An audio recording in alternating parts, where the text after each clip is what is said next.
크게 자극을 주지 않게. 그 다음에 클렌징을 해줍니다. 저는 뭐 이 제품을 쓰고 있어요. 보습크림으로는 제품을 쓰고 있어요. 그냥 이렇게 하면은 피부가 좋아지는 건가요? 중요한 거는 그게 한 90% 제대로 못하는 분들은 이거 잘해봐야 말짱 도루묵이죠. 원장님, 그러면 어찌됐든 피부과 네. 원장님이신데 네네. 평소에도 관리를 많이 하시나요?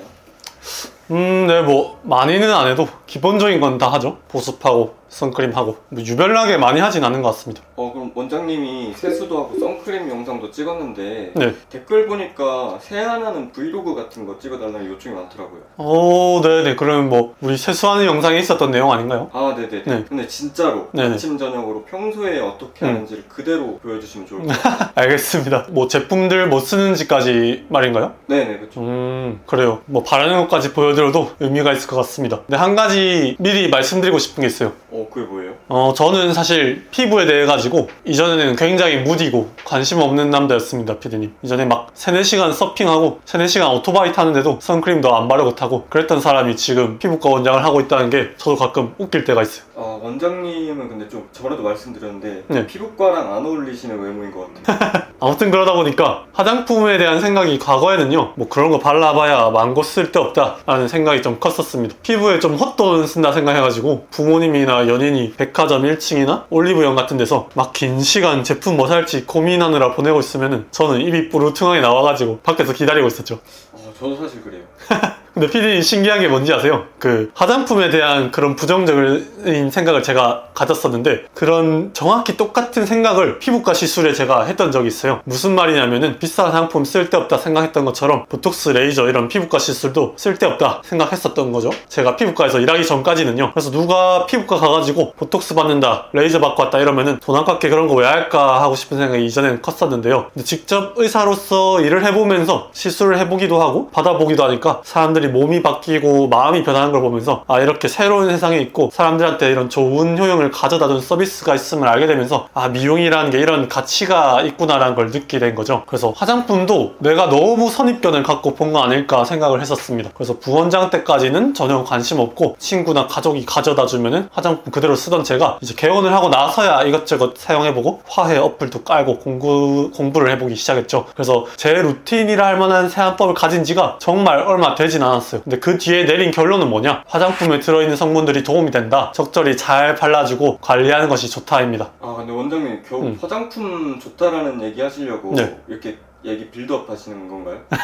아니요, 조금만 더 들어보세요. 그래서 결론이 화장품이 피부 개선에는 좋은데 우리가 두 가지를 명심하고 써야 된다는 거예요. 첫 번째로 좋은 건 맞는데 한계는 명확합니다. 기능성 화장품은 어떻게 보면은 피부를 좋아지게 하는 데 있어서 한 마지막 2%예요. 그래서 일단 잘 먹고 잘 자고 잘 씻고 하는 게 98%입니다. 98% 못 챙기고 계신 분들은 그것부터 챙겨야 되고 우리가 2% 챙기는데 과유불급이라고 너무 지나치게 이것저것 많이 바를 필요가 없다는 거죠. 그래서 보습, 자외선 차단까지 해주고 기능성 화장품 한두 가지만 추가해주면은 저는 충분하다고 생각해요. 그 다음 뭐 가끔 팩 한 달에 한두 번 정도? 두 번째로는 꾸준함이 중요하다는 거예요. 이제 낙수물이 대돌 뚫는다고 뭐든 꾸준히 해야 효과를 봅니다. 그래서 우리가 영상을 찍었지만 스티바이 좋다더라 그래서 처방 받아놓고 한 일주일 열심히 하다가 끝. 바셀린 좋다더라 하고 사다 놓고 일주일 2주일 바르고 끝. 이러면은 우리가 화장품을 사는 게 아니에요. 내가 피부가 좋아지고 싶다는 욕망을 산 것뿐이지. 물론 그런 욕망을 사는 것도 우리가 살아가면서 중요하지 않은 건 아니지만 어쨌거나 본질은 피부를 좋게 하자는 거잖아요. 그러니까 효과를 보고 싶다면은 꾸준히 바르는 게 중요합니다. 아무튼 원장님 말은 화장품 잘 바르는 건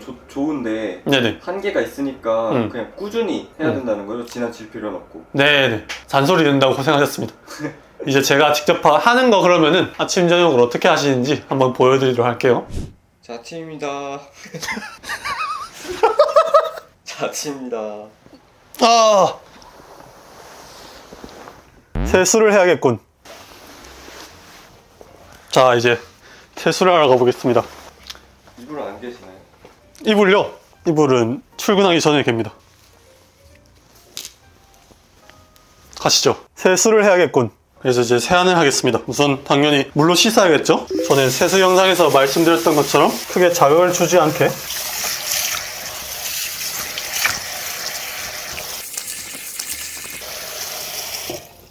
그 다음에 클렌징을 해줍니다. 아침에는 한 번만 클렌징 젤을 써주고요. 저는 뭐 이 제품을 쓰고 있어요. 아베누의 클렌징 젤 한번 짜서 거품을 내주고 클렌징을 합니다. 씻어내죠.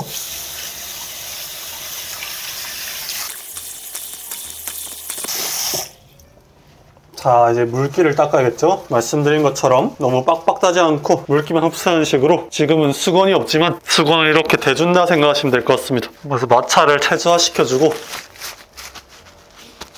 그 다음으로는 이제 보습을 해야겠죠? 그래서 클렌징을 하고 나서 그때부터 조금 얼굴이 당기기 때문에 지금도 살짝 당겨요. 빠르게 보습을 해주는 게 좋습니다. 그래서 저는 보습 크림으로는 그때도 설명드렸던 일리온 제품을 쓰고 있어요. 보습은 특별할 건 없죠? 광고는 아니죠? 아, 네.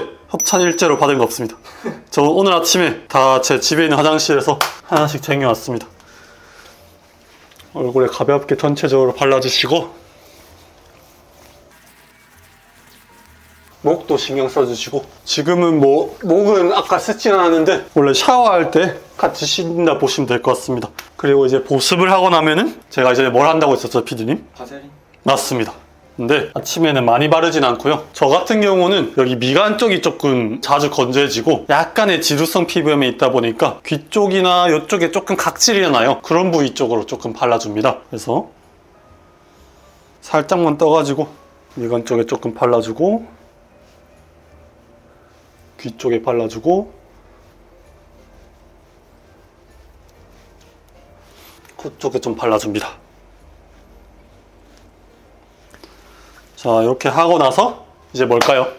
선크림. 맞습니다. 선크림을 발라주시면 되고, 이 바세린 다음에 선크림이냐 이 질문 아직도 진짜 많이들 하시더라고요. 바세린 다음에 선크림 발라주시면 될 것 같고, 선크림을 짜가지고, 그때 양이 중요하다고 했잖아요. 한 번에 바르면 약간의 백탁이 끼니까 이거를 원래 바로 얼굴에 발라야 되는데 보여드리기 위해서 이렇게 떠서 바르고 있고, 그때 말씀드렸던 것처럼 좀 노출되는데도 귀랑 코도 잘 발라줍니다.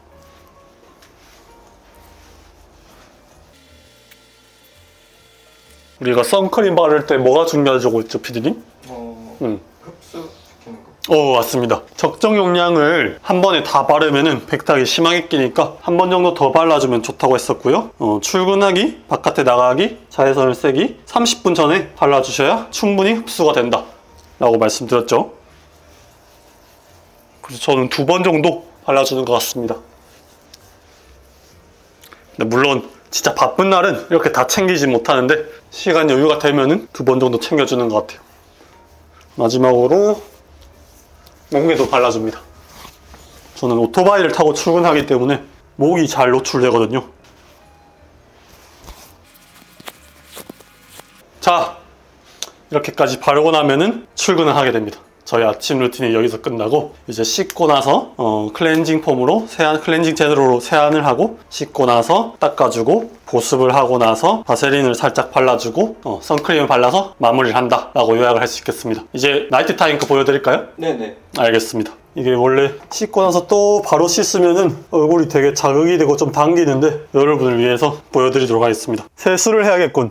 밤에 같은 경우에 차이점은 아침보다는 조금 시간이 있고 여유롭잖아요. 그렇기 때문에 한 가지 제품을 조금 더 추가해서 바르고, 밤에 같은 경우에는 아무래도 얼굴에 뭔가 더 끼어있는 상태이기 때문에 클렌징에 조금 더 신경을 써주긴 합니다. 그래서 지금 방금 세안을 끝내기는 한 상태지만 이제 저녁이 되었다 가정을 하고 다시 세안을 해볼게요. 마찬가지로 씻어야겠죠? 세안을 해줍니다.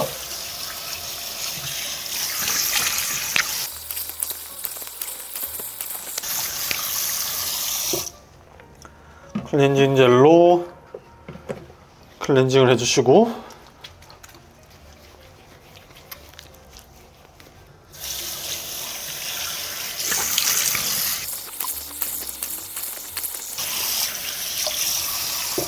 얼굴을 닦아줍니다. 그리고 여기서 사용하는 제품이, 저녁에는 비타민C 세럼이 있어요. 저는 피지오겔에 있는 비타민C 성분을 사용하고 있는데, 비타민C 유도체가 아니라 비타민C 그 자체가 들어있습니다. 그래서 이거 앰플을 얼굴에 한 3-4방울 정도 뿌려줍니다.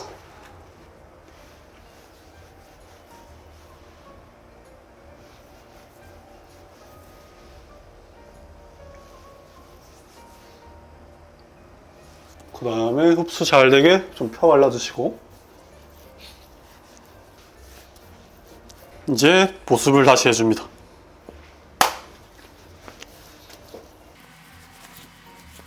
그리고 마찬가지로 아침이랑 똑같이 건조했던 부분에 바세린을 조금 발라주고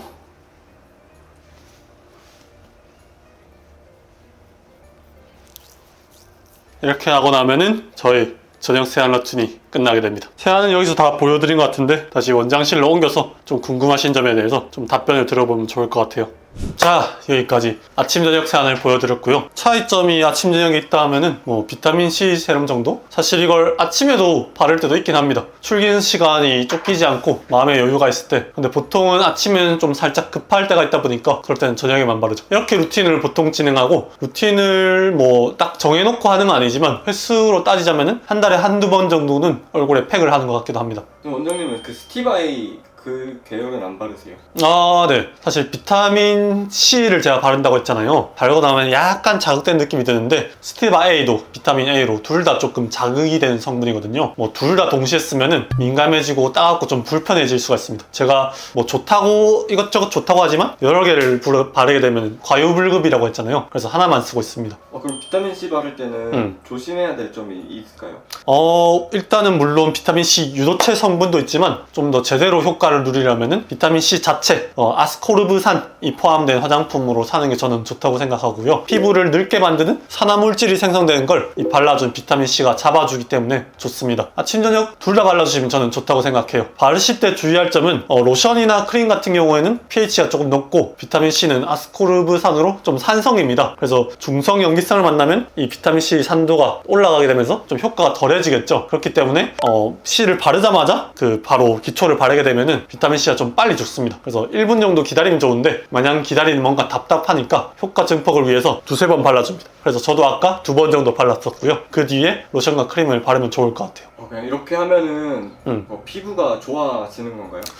아까 기능성 화장품들로는 한계가 있다고 했잖아요. 이거 같은 경우 한 2% 정도입니다. 중요한 거는 잘 먹고 잘 자고 잘 쉬는 거. 그게 한 90%, 뭐 바세린 수분크림으로 보습해주고 자외선 차단해주고 마찰 잘 안 하게 하는 세안이 한 8%. 그래서 이런 걸로 한 10%는 더 좋아질 수 있지 않을까 싶습니다. 근데 뭐 앞에 거 제대로 90% 제대로 못하는 분들은 이거 잘해봐야 말짱 도루묵이죠. 그 점을 염두에 좀 두셨으면 좋겠습니다. 네. 비타민C 아침에 바르면은 피부 탄다, 껌내진다 이런 얘기들이 많더라고요. 네네. 그거 진짜인가요?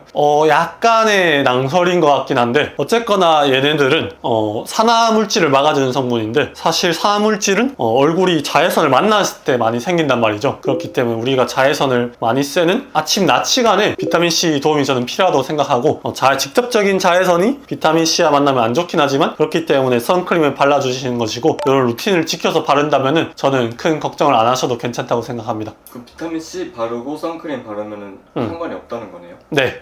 개인적으로 스티바이 같은 게 전에 말씀해 주셨을 때는 이게 한 바퀴 도는 거 턴오버를 발생시킨다고 하는데 비타민C도 그런 개념인가요? 약간은 다른데 비타민 A 같은 경우는 이 세포의 대사 활성을 좀 촉진시켜서 좀 새살 예쁜 피부가 올라오게 해준다 라고 보시면 될 것 같고 비타민 C 같은 성분은 이제 새로 올라오기보다 뭔가 노화를 시켜주는 나쁜 성분, 상한 성분을 막아주는 물질이라고 보시면 될 것 같습니다. 그래서 두 가지가 어쨌거나 피부를 좋아지는 방향으로 작용하긴 하지만 그 원리는 다른데 두 개 다 조금 자극이 되기 때문에 뭔가 둘 다 바를 수는 있지만 발랐을 때 조금 자극이 되신다는 분들은 하나만 발라주면 좋다고 생각합니다. 자, 그래서 오늘은 제 세안 루틴에 대해서 말씀을 드려보았습니다. 뭐 도움이 되신 분들도 있을 테고 뭐 별로 안 하네 하는 싶은 분들도 계실 겁니다. 그렇지만 마찰을 줄이고 보습을 하고 자외선을 피한다는 기본적인 것은 다 지킨 거라고 생각하고요.